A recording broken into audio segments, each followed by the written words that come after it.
Hello class 8th के हिंदी के toppers बच्चों, एक बार फिर आप सबका स्वागत learn Hindi with Anju ma'am में। आज हम लोग पढ़ने जा रहे हैं आपकी कक्षा 8 की पाठ्य पुस्तक सोन चिरैया का पाठ डॉक्टर पूरनचंद टंडन से एक भेंट वार्ता। और इस पाठ का हम लोग एक्सप्लेनेशन यानी कि व्याख्या अच्छी तरह से करेंगे, साथ साथ बीच बीच से क्वेश्चन आंसर्स भी समझते जाएंगे, क्योंकि आपके एग्ज़ाम में ये बीच बीच से आते हैं ना। और अगर आप पाठ को अच्छे से समझ लेंगे तो आप सारे क्वेश्चन आंसर्स यूं ही चुटकियों में याद हो जाएंगे। तो चलिए शुरू करते हैं। ये देखिए, पहले हम लोग क्या पढ़ेंगे इस पाठ में, डॉक्टर पूरनचंद टंडन के जीवन के कुछ महत्वपूर्ण पक्षों से परिचित होंगे। हिंदी भाषा के महत्व और इसके उत्थान से संबंधित उनके विचारों और सुझावों को समझेंगे। एकार्थक प्रतीत होने वाले भिन्नार्थक शब्दों, मुहावरों और लोकोक्तियों का समुचित ज्ञान प्राप्त करेंगे तथा उनका अभ्यास करेंगे। हिंदी को राजभाषा के पद पर प्रतिष्ठित हुए वर्षों व्यतीत हो चुके हैं, परंतु राष्ट्र की अस्मिता बन चुकी हिंदी भाषा आज भी अपने ही देश में अपना एकाधिकार स्थापित नहीं कर सकी है। हिंदी को उपयोगी, व्यवहारिक और प्रयोजन मूलक भाषा बनाने में योगदान देने वाले हिंदी लेखकों में दिल्ली विश्वविद्यालय के हिंदी विभाग में एसोसिएट प्रोफेसर के पद पर कार्यरत डॉक्टर पूरनचंद टंडन जी के प्रयास केवल सराहनीय ही नहीं अपितु अनुकरणीय भी हैं, है ना, यानी कि अनुकरण करने योग्य हैं। रचना सागर प्रकाशन के संपादक मंडल की टीम को पिछले दिनों उनसे भेंट वार्ता करने का सुअवसर मिला। रचना सागर प्रकाशन जो है ना बच्चों, आपकी इस किताब के प्रकाशक भी हैं, और उनकी टीम जो है वो मिली डॉक्टर पूरनचंद टंडन से और उनसे भेंट वार्ता किया, यानी कि उनका इंटरव्यू लिया। ठीक है, तो अब इस ऊपर के हिस्से से जो प्रश्न बन सकता है वो कि डॉक्टर पूरनचंद टंडन से भेंट वार्ता किसने की या उनका साक्षात्कार किसने लिया। तो रचना सागर प्रकाशन की संपादक मंडल टीम ने। ठीक है, वे कहाँ पर कार्य करते हैं, तो वे दिल्ली विश्वविद्यालय के हिंदी विभाग में कार्यरत हैं। किस पद पर हैं, एसोसिएट प्रोफेसर के पद पर कार्यरत हैं। अब यहाँ पर एक नीति शतकम दिया हुआ है, एक श्लोक है बच्चों, कभी कभी ये पूछने में आ जाता है इस श्लोक कहाँ से लिया गया है। उद्योगिनम पुरुषम सिंहम उपैति लक्ष्मी ही दैवेन देयमति का पुरुषाः वदन्ति दैवम निहत्य कुरु पौरुषमा मात्य शक्तया यदि न सिद्ध्यति कौत्र दोषः। ये भर्तहरि के नीति शतक से लिया गया है, और इसका अर्थ है कि उद्योगिनम पुरुषम सिंहम उपैति लक्ष्मी। जो लोग उद्योगिन यानी कि परिश्रमी होते हैं और परिश्रम से जो है वो मेहनत करते हैं, उन्हीं के पास संपत्ति आती है, लक्ष्मी आती है ना। दैवेन देयमति, दैव ही देगा, मतलब भाग्य से ही मिल जाएगा, ऐसा कौन बोलता है, का पुरुषा वदंती, ऐसा तो कायर लोग बोलते हैं।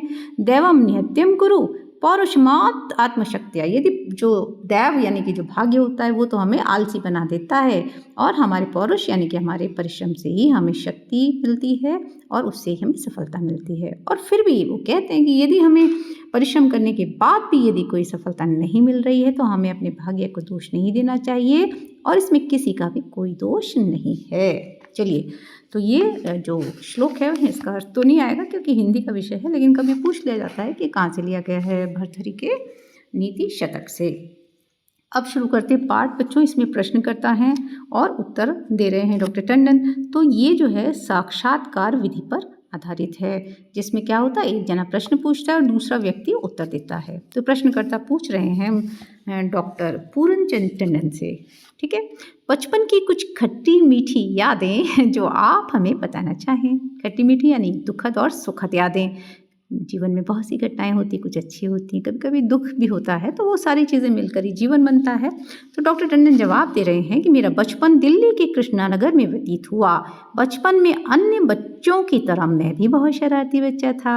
एक दिन मैं अपने 3 मित्रों के साथ घर से विद्यालय जाने के लिए निकला। बस्ता उठाए हम सभी खुशी खुशी स्कूल की ओर चले जा रहे थे। स्कूल के पास ही एक खुला मैदान था, हमने अक्सर बच्चों को वहाँ खेलते देखा था। उस दिन मैदान बिल्कुल खाली था। मेरे एक मित्र को शरारत सूझी, उसने कहा चलो आज हम स्कूल न जाकर मैदान में गुल्ली डंडा खेलते हैं। सब ने उसकी बात मान ली। सभी बच्चों ने अपने बस्ते बरगद के नीचे रख दिए और गुल्ली डंडा खेलने लगे। बच्चों, इस पैराग्राफ में से क्या बिटवीन प्रश्न क्या बन सकते हैं, देखिए, डॉक्टर पूरनचंद टंडन का बचपन कहाँ व्यतीत हुआ, दिल्ली के कृष्णानगर में। बचपन में वे कैसे स्वभाव के थे? वे बहुत शरारती बच्चे थे। ठीक है। एक दिन वे स्कूल जाने के लिए जब वे निकले तो क्या हुआ? तो एक दिन जब वो विद्यालय जाने के लिए निकले तो स्कूल के पास के खुले मैदान में ही खेलने रुक गए। ठीक है। उनके मित्र को क्या शरारत सूझी? उनके मित्र को शरारत सूझी कि आज वह स्कूल न जाकर मैदान में ही गुल्ली डंडा खेलते हैं। ठीक है। चलिए अगला पैराग्राफ देखते हैं बच्चों।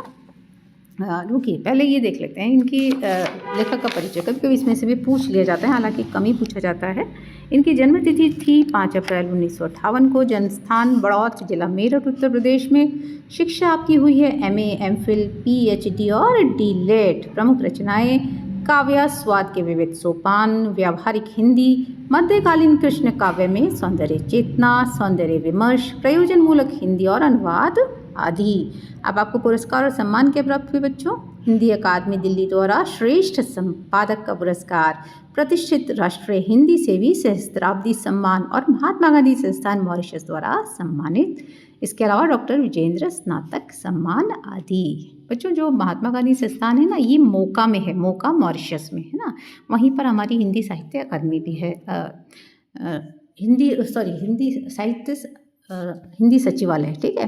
तो वहाँ पर मैं भी गई थी। महात्मा गांधी संस्थान मोका से मुझे भी सम्मानित किया गया था। चलिए मैंने सोचा आपको बता देती हूँ। चलिए अगला पैराग्राफ देखते हैं बच्चों। बाद में जब अध्यापक महोदय ने पूछताछ की तो पता चला कि कुछ बच्चे स्कूल नहीं आए हैं। तो पता तो लगता ही है टीचर को। स्कूल का समय समाप्त होने के बाद घर जाते हुए अध्यापक महोदय ने मेरे घर आकर स्कूल न आने का कारण पूछा तो उन्हें पता चला कि मैं तो स्कूल गया था। यह सुनकर वे कुछ नहीं बोले और चुपचाप अपने घर चले गए। हालांकि घर वालों को मेरी शरारत की भनक लग गई और घर में पिताजी से खूब डांट पड़ी। दूसरे दिन जब हम लोग स्कूल पहुंचे तो अध्यापक महोदय ने मुझसे और मेरे साथियों से स्कूल न आने का कारण पूछा। मैं शरारती जरूर था पर कभी झूठ नहीं बोलता था। मैंने उन्हें सच सच बता दिया कि हम लोग गुल्ली डंडा खेलने रह गए थे। अध्यापक महोदय ने हम लोगों को 2 घंटे तक स्कूल के मैदान का चक्कर लगाने की सज़ा दी। स्कूल के मैदान का चक्कर लगाते लगाते हम सभी की हालत बहुत ख़राब हो गई। अध्यापक महोदय ने हमसे ये प्रण करवाया कि भविष्य में हम कभी ऐसा गलत काम नहीं करेंगे। इस घटना से मैंने यही सीखा कि किसी को धोखे में नहीं रखना चाहिए और समय का दुरुपयोग कभी नहीं करना चाहिए। बच्चों ये वाला जो पैराग्राफ है ना, इससे कौन से क्वेश्चंस बन सकते हैं? देखिए अध्यापक महोदय को कैसे पता चला, अध्यापक महोदय घर क्यों आए थे, है ना?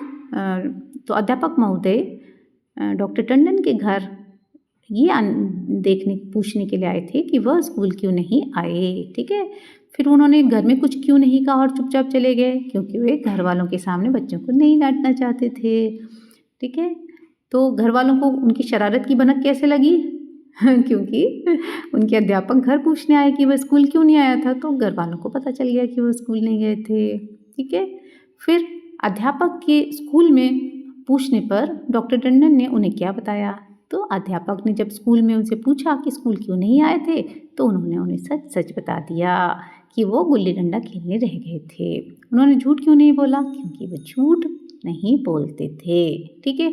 अध्यापक महोदय ने डॉक्टर टंडन को क्या सज़ा दी? तो उन्होंने डॉक्टर टंडन को 2 घंटे तक स्कूल के मैदान का चक्कर लगाने की सज़ा दी। ठीक है। इस सज़ा से डॉक्टर टंडन पर क्या प्रभाव पड़ा? डॉक्टर टंडन ने ये प्रण करा कि भविष्य में वो कभी भी ऐसा गलत काम नहीं करेंगे। और इस घटना से उन्होंने क्या सीखा? उन्होंने सीखा कि कभी किसी को धोखे में नहीं रखना चाहिए और समय का सदुपयोग करना चाहिए। चलिए आगे देखते हैं नेक्स्ट प्रश्न। प्रश्नकर्ता आगे पूछते हैं कि बचपन से आपके आदर्श व्यक्तित्व कौन थे? डॉक्टर टंडन बोल रहे हैं कि मेरी माताजी श्रीमती राजरानी टंडन और मेरे पिताजी श्रीमान कृष्णचंद्र टंडन ही मेरे जीवन के आदर्श रहे हैं। मैं आज भी उन दोनों की पूजा करता हूँ। आज मैं जो कुछ भी हूँ, मुझे समाज में जो सम्मान, जो प्रतिष्ठा मिली है, ये सब उनका ही आशीर्वाद है। मेरे पिताजी बहुत परिश्रमी, परिवार के हितैषी, लोक व्यवहार में निपुण व्यक्ति थे। माताजी ने मेरा और मेरी 5 बहनों का बड़े प्रेम और पूर्ण आत्मविश्वास के साथ पालन पोषण किया। जीवन में किसी चीज़ का अभाव महसूस नहीं होने दिया।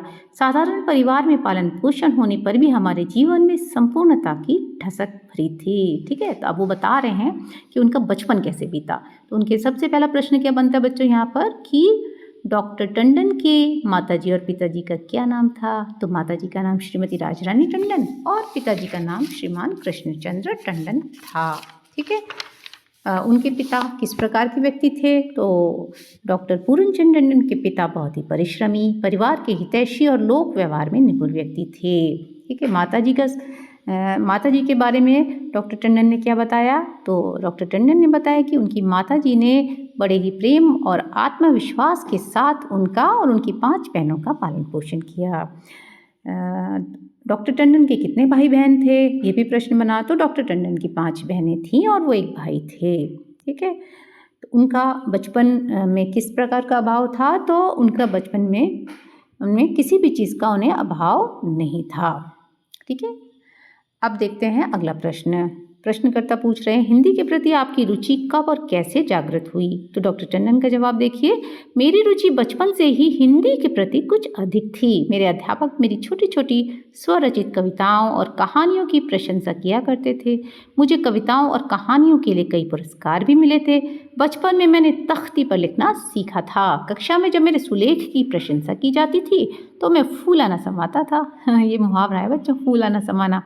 मेरे मित्र यानी कि बहुत प्रसन्न होना है ना। मेरे मित्र अपनी कॉपियों में मुझे अपना नाम मेरी कॉपियों में मुझसे अपना नाम लिखवाते थे। यही नहीं, बड़े होने पर हमने अपने कुछ साथियों के साथ मिलकर दिल्ली के लक्ष्मी नगर में प्रीत क्लब की स्थापना की। ठीक है। अब डॉक्टर टंडन क्या कह रहे हैं कि बचपन से ही उनकी हिंदी के प्रति रुचि थी। ठीक है। अब इसमें प्रश्न क्या बनते हैं, देखिए। डॉक्टर टंडन की बचपन से किस भाषा के प्रति रुचि थी? तो हिंदी भाषा के प्रति अधिक रुचि थी। उनके अध्यापक उनकी किस चीज़ की प्रशंसा करते थे?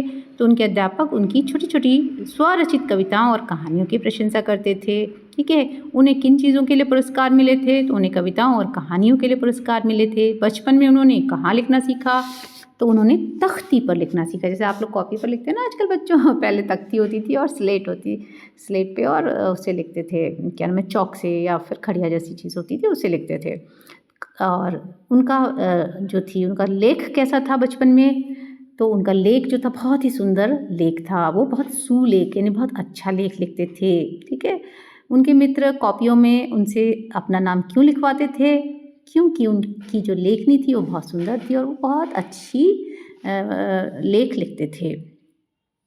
उन्होंने कौन से क्लब की स्थापना की बड़े होने पर? तो उन्होंने बड़े होने पर प्रीत क्लब की स्थापना की। प्रीत क्लब की स्थापना कहाँ की? तो दिल्ली के लक्ष्मी नगर में की। इस तरह से छोटे छोटे प्रश्न बन गए। अब अगला देखते हैं। प्रश्नकर्ता पूछ रहे हैं कि प्रीत क्लब में आपकी क्या भूमिका रही? तो डॉक्टर टंडन बोल रहे हैं कि उस क्लब के कार्य थे खेलों का आयोजन करना, समाज सेवा करना, पर्वों को आनंद उत्साह के साथ मनाना आदि। वहाँ लगे बोर्ड पर मैं नियमित रूप से हिंदी में प्रतिदिन एक सुविचार अवश्य लिखता था। मेरे मोती जैसे सुंदर अक्षरों को देखकर सभी मेरी लिखावट की प्रशंसा करते थे। इस लोक प्रशंसा ने मुझे हिंदी के और करीब ला दिया। मेरी दृष्टि में हिंदी संसार की सर्वोत्तम भाषा बन गई और धीरे धीरे मेरे सभी प्रयास हिंदी को सफल सुदृढ़ आधार भूमि पर प्रतिष्ठित करने से संबंधित होने लगे। तो प्रीत क्लब के क्या कार्य थे बच्चों? तो इन्होंने 3 कार्य बताए, खेलों का आयोजन करना, समाज सेवा करना और पर्व यानी कि त्योहारों को उत्साह के साथ मनाना। तो प्रीत क्लब में डॉक्टर पूरनचंद टंडन क्या कार्य करते थे? तो वे वहाँ पर लगे बोर्ड पर नियमित रूप से हर रोज एक सुविचार लिखते थे। ठीक है। लोग उनकी लिखावट की क्यों प्रशंसा करते थे? लोग उनकी लिखावट की प्रशंसा इसलिए करते थे कि वे मोती जैसे सुंदर अक्षर लिखते थे। हिंदी के ज़्यादा करीब वो कैसे आ गए? जब लोगों ने उनकी हिंदी की लिखावट की बहुत प्रशंसा की तो धीरे धीरे उन्हें हिंदी से प्रेम हो गया और वो हिंदी के और करीब आ गए। ठीक है। चलिए नेक्स्ट पेज पे आते हैं। हिंदी के किन कवियों और लेखकों की रचनाओं ने आपको विशेष रूप से प्रभावित किया? अब डॉक्टर टंडन कह रहे हैं कि हिंदी के युग प्रवर्तक कवियों में शामिल तुलसीदास और जयशंकर प्रसाद जी की काव्य रचनाओं से मैं बहुत प्रभावित हुआ। आलोचकों में आचार्य रामचंद्र शुक्ल, विश्वनाथ प्रसाद मिश्र और डॉक्टर नगेंद्र जी, जिनका कि मैं शिष्य भी रहा हूँ, की लेखनी ने मुझे विशेष रूप से प्रभावित किया। अब इस उत्तर में से कौन से प्रश्न बनते हैं कि डॉक्टर पूरनचंद टंडन किन कवियों की काव्य रचनाओं से प्रभावित हुए? तो वे तुलसीदास और जयशंकर प्रसाद जी की काव्य रचनाओं से प्रभावित हुए। किन आलोचकों ने उन्हें प्रभावित किया? उन्हें 3 आलोचकों का नाम है यहाँ पर, आचार्य रामचंद्र शुक्ल, विश्वनाथ प्रसाद मिश्र और डॉक्टर नगेंद्र जी। इन आलोचकों से वे प्रभावित हुए। ठीक है, और एक प्रश्न और भी है, देखिए दिख रहा है मुझे कि वे डॉक्टर पूरनचंद टंडन किसके प्रिय शिष्य थे? वे डॉक्टर नगेंद्र जी के प्रिय शिष्य थे। अगला प्रश्न देखिए, अध्ययन काल में आपके आदर्श अध्यापक कौन थे और क्यों? तो डॉक्टर टंडन कह रहे हैं कि प्रोफेसर महेंद्र कुमार और प्रोफेसर सूर्य कुमार प्रकाश दीक्षित जी के आदर्श व्यक्तित्व ने उन्हें मेरा आदर्श अध्यापक बना दिया। गहन अध्ययन की प्रवृत्ति, नपे तुले शब्दों में गंभीर विचारों की अभिव्यक्ति, वाणी और विचारों का अद्भुत सौष्ठव किसी भी छात्र को सहसा ही उनकी ओर आकृष्ट कर लेता था। अपने कार्मिक या अध्यापकीय जीवन में मैं उन्हीं आदर्शों का पालन करने की कोशिश कर रहा हूँ। ठीक है, तो इस पैराग्राफ में क्या प्रश्न बना कि डॉक्टर पूरनचंद टंडन के किन्हें अपना आदर्श मानते थे? तो वे प्रोफेसर महेंद्र कुमार और प्रोफेसर सूर्य प्रकाश दीक्षित जी को अपना आदर्श मानते थे। वे उन्हें अपना आदर्श क्यों मानते थे? क्योंकि वे बहुत ही गहन अध्ययन करते थे और बहुत ही गंभीर विचारों को भी कम शब्दों में व्यक्त कर देते थे, और वो उनकी विचारों में और उनकी वाणी में बहुत ही सुंदर समन्वय था। ठीक है, तो उन्होंने कहा कि जब मेरा कर्म का जीवन, कार्मिक जीवन यानी मेरी नौकरी करने लगा तो फिर मैं अपने उन्हीं आदर्श अध्यापकों की जैसे ही बनने का प्रयास करता था। हम सब लोग ऐसा करते हैं ना बच्चों, हम लोग का एक आइडियल टीचर होता है जिससे हम बहुत इम्प्रेस होते हैं, फिर हम जब खुद टीचर बनते हैं तो उनके जैसा पढ़ाने की कोशिश करते हैं, तो ऐसा ही ये भी करते थे। अगला प्रश्न पूछ रहे हैं प्रश्नकर्ता, आज दिल्ली विश्वविद्यालय के हिंदी विभाग के एसोसिएट प्रोफेसर के ऊंचे पद पर प्रतिष्ठित होकर आप वर्तमान समय में छात्रों के व्यवहार को किस रूप में देखते हैं? तो डॉक्टर टंडन कह रहे हैं कि आज के छात्रों में अनुशासन प्रियता, अध्ययन के प्रति पूर्ण समर्पण, अध्यापकों के साथ आत्मीयता और उनके प्रति आदर एवं सम्मान की भावना में कमी आ गई है। ठीक है, छात्र जब तक पूर्ण लगन, समर्पण, आत्मविश्वास और अनुशासित जीवन शैली को अपने व्यक्तित्व का हिस्सा नहीं बनाएंगे, तब तक वे शिक्षा के सही अभिप्राय को नहीं समझ सकते। तो डॉक्टर टंडन के अनुसार वर्तमान समय में छात्रों का व्यवहार कैसा हो गया है ना? उनमें अनुशासन प्रियता कम हो गई है, अध्ययन के प्रति समर्पण कम हो गया है और अध्यापकों के प्रति आदर, सम्मान और अपनापन भी कम हो गया है। ठीक है, चलिए अगला देखते हैं, हिंदी भाषा को लोकप्रिय एवं प्रासंगिक बनाने के लिए आप क्या उपाय सुझाएंगे? डॉक्टर टंडन का उत्तर देखिए, हिंदी को लोकप्रिय एवं प्रासंगिक बनाने के लिए उसे रोजगारोन्मुख बनाना आवश्यक है। हिंदी को रोजगार परक और जीवनोपयोगी बनाने के लिए आवश्यक है कि घर में तथा समाज में हिंदी भाषा का सम्मान किया जाए, हिंदी बोलने वालों को भी सुसंस्कृत और योग्य समझा जाए। व्यवसाय जगत में एवं ऊंचे पदों पर स्थित लोग हिंदी का केवल मौखिक ही नहीं, लिखित रूप में भी प्रयोग करें। हिंदी हमारे देश की अस्मिता की पहचान है जो आज हाशिए पर चली गई है। भारत सरकार ने NTM, N मतलब नेशनल, T फॉर ट्रांसलेशन और M for mission, national translation mission की स्थापना कर हिंदी भाषा में अंग्रेजी के समान ही उपयोगी शब्द भंडार की वृद्धि की है। मतलब ट्रांसलेशन मिशन में क्या होता है ना बच्चों, तो ये बहुत सारे शब्दों को ट्रांसलेट करा जाता है हिंदी भाषा में, तो हिंदी समृद्ध हो जाती है, उसका शब्द भंडार बढ़ जाता है। CDEC के प्रयास से ऐसा सॉफ्टवेयर बनाया गया है जो बोली गई भाषा को हिंदी में लिखित रूप में प्रदान करता है। जैसे बोल के बोलेंगे और वो हिंदी में लिख देगा। इस तरह की तकनीक को व्यापक स्तर पर प्रसारित करने एवं लोकप्रिय बनाकर जन सामान्य के स्तर पर प्रचलित करने की आवश्यकता है। निष्कर्ष रूप में ये कहना चाहिए कि हमें पूरे आत्मविश्वास के साथ हिंदी का दामन थामना पड़ेगा। ठीक है, अब यहाँ से क्या प्रश्न बनते हैं बच्चों? वो कह रहे हैं कि हिंदी को लोकप्रिय बनाने के लिए क्या उपाय करना चाहिए। तो डॉक्टर टंडन का क्या सुझाव था? उन्होंने कहा कि हिंदी को लोकप्रिय बनाने के लिए हमें उसे रोजगार उन्मुख बनाना पड़ेगा, यानी कि हिंदी पढ़ने वालों को रोजगार मिले, नौकरियाँ मिलें, ताकि वो उसे पढ़ने के लिए आकर्षित हों। फिर उन्होंने कहा इसके अलावा हिंदी को सब लोग सम्मान के साथ देखें, जो लोग हिंदी बोलते हैं उन्हें योग्य और सुसंस्कृत समझा जाए, और जो लोग ऊंचे पदों पर बैठे हुए हैं ना, फिर लिखित रूप में भी हिंदी ज़रूर लिखें, केवल बोलें ही नहीं, लिखें। ठीक है, तो क्या क्या बातें हो गई? हिंदी को लोकप्रिय बनाने के लिए पहला उसे रोजगार से जोड़ा जाए, दूसरा उसे हिंदी बोलने वालों को सुसंस्कृत और योग्य समझा जाए, और तीसरा ऊंचे पदों पर बैठे लोग लिखित रूप में हिंदी का प्रयोग करें।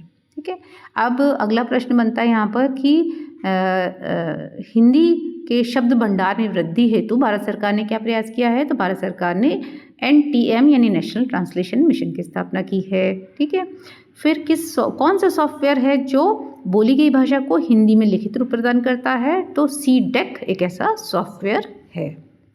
अगला प्रश्न देखते हैं बच्चों, नई पीढ़ी के बच्चों को आप क्या संदेश देना चाहेंगे। तो डॉक्टर टंडन का जवाब देखिए, नई पीढ़ी के बच्चों में साधनाजीवी मानसिकता नहीं बल्कि साधनजीवी मानसिकता है।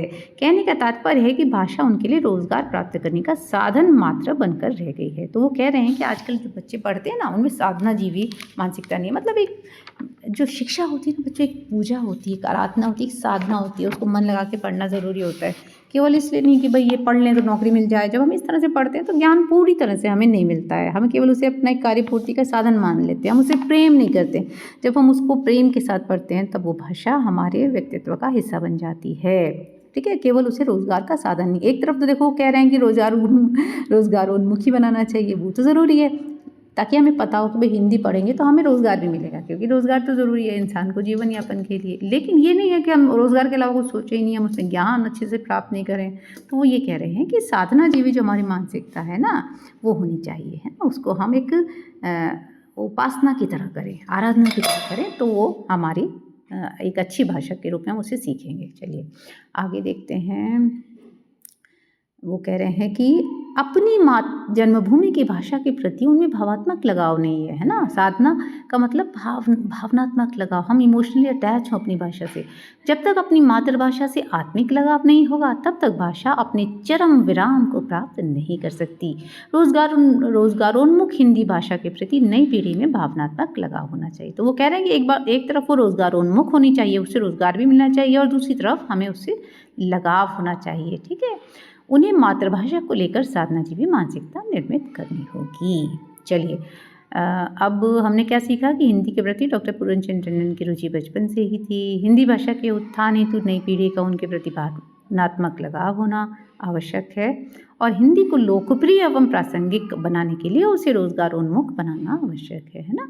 क्योंकि तभी तो लोकप्रिय होगी। बच्चों किस चीज़ को पढ़ने से हमें कुछ मिले ही नहीं, कोई काम धंधा नहीं मिले, नौकरी नहीं मिले, हम भूखे भरे, तो हम क्यों पढ़ेंगे उस विषय को, इसलिए, है ना। लेकिन साथ ही साथ रोज़गार भी मिले और हम उसे भावनाओं से भी जुड़ें। जैसे अध्यापक पढ़ाते हैं तो उस पढ़ाने से उन्हें पैसे तो मिलते हैं, लेकिन साथ ही वो अपने विद्यार्थियों के साथ अटैच होते हैं भावनात्मक रूप से, उनके भले के लिए वे तमाम प्रयास करते हैं ना, उस तरीके से।